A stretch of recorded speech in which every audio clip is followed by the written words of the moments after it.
एक औरत हमारे घर के सामने किराए के मकान में रहती थी।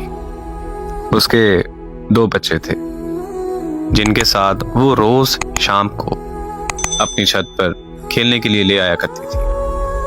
मैं भी हर रोज अपनी छत पर शाम को उसे देखने के लिए जाया करता था। मैं उसको इशारे करता था मगर वो इग्नोर कर देती थी। इस बात को 6 महीने गुजर चुके थे मगर वो मेरी तरफ देखती तक नहीं थी। तब मेरी उम्र 18 साल थी और तब वो मुझसे काफी ज्यादा बड़ी थी, इसलिए शायद वो मुझे बच्चा समझकर इग्नोर कर देती थी। फिर एक दिन मुझे बुखार होने की वजह से मैं छत पर नहीं जा सका, तो वो औरत मेरी अयादत के लिए मेरे घर चली आई और मेरा हाल चाल पूछकर अपने घर वापस चली गई।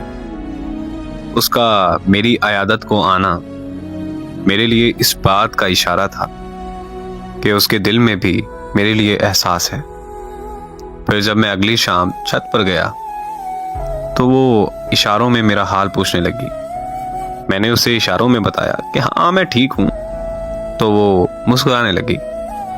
2 दिन बाद एक पर्ची पे मैंने अपना नंबर लिखकर उसकी छत पर फेंका और फिर उसने मुझे फोन किया तो मैंने उससे अपनी मोहब्बत का इजहार किया और पूछा कि क्या वो मुझसे शादी करेगी। तो वो हंसने लगी और उसने मुझे ये कहा कि तुम अभी बच्चे हो, तुम्हें समझ नहीं है कि तुम ये कह क्या रहे हो और किस से कह रहे हो।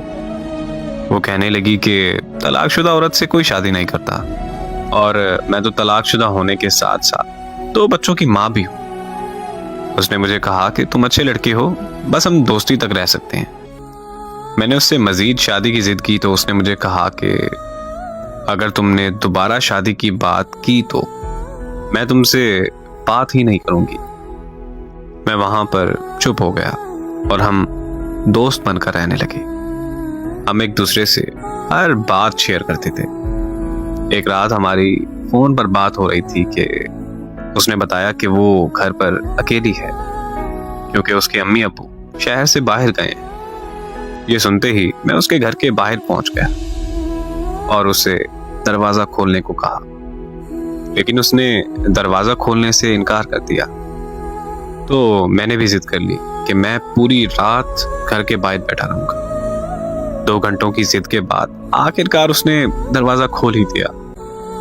लेकिन आज मुझे अपनी उस जिद पर बहुत ज्यादा पछतावा होता है कि काश मैंने उस दिन अपनी जिद छोड़कर उसकी बात मान ली होती तो आज वो जिंदा होती।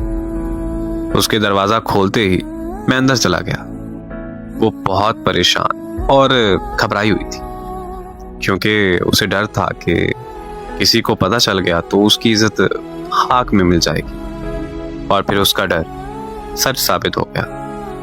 मुझे किसी ने उसके घर दाखिल होते हुए देख लिया था और उस शख्स ने पूरे मोहल्ले में मसला खड़ा कर दिया।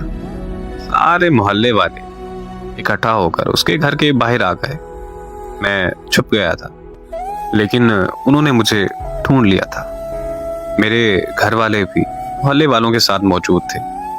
वो मुझे घर ले गए और मेरे अब्बू ने मेरी बहुत बेइज्जती की, लेकिन मैंने अपने घर वालों से साफ कह दिया था कि मैंने उस औरत से शादी करनी है वरना मैं जहर खा लूंगा और मर जाऊंगा। तो मेरे घर वाले मान गए और अगली सुबह उस औरत के माँ बाप वापस आने पर मोहल्ले में पंचायत बैठ गई। पंचायत में सब आ गए थे मगर वो और उसके माँ बाप नहीं आए। फिर थोड़ी देर बाद खबर आई कि उस औरत ने जहर खा लिया है। मैं वहां से उसके घर की तरफ भागा, लेकिन मेरे पहुंचने से पहले वो मर चुकी थी। उसे इस दुनिया से गए 8 साल हो गए, लेकिन मैं आज तक उसे भूलकर किसी और का नहीं हो सका। मुझे आज भी ये बात अंदर से खा जाती है कि काश मैं उस दिन जिद ना करता तो वो आज जिंदा होती। इससे बड़ा दर्द क्या होगा कि मेरी वजह से उसकी जान चली गई। देखिए, मोहब्बत करना कोई गुनाह नहीं। जब सच्ची मोहब्बत हो जाए तो वो रंग रूप, अमीर गरीब, काला गोरा या उम्र में फर्क मोहब्बत में नहीं देखा जाता। जब मोहब्बत हो जाती है तो फिर हो जाती है। वो एक शेर है कि वो मोहब्बत को हवस समझते हैं तो कह देना उसे, हाँ बदन ही चाहिए लेकिन ता कयामत चाहिए।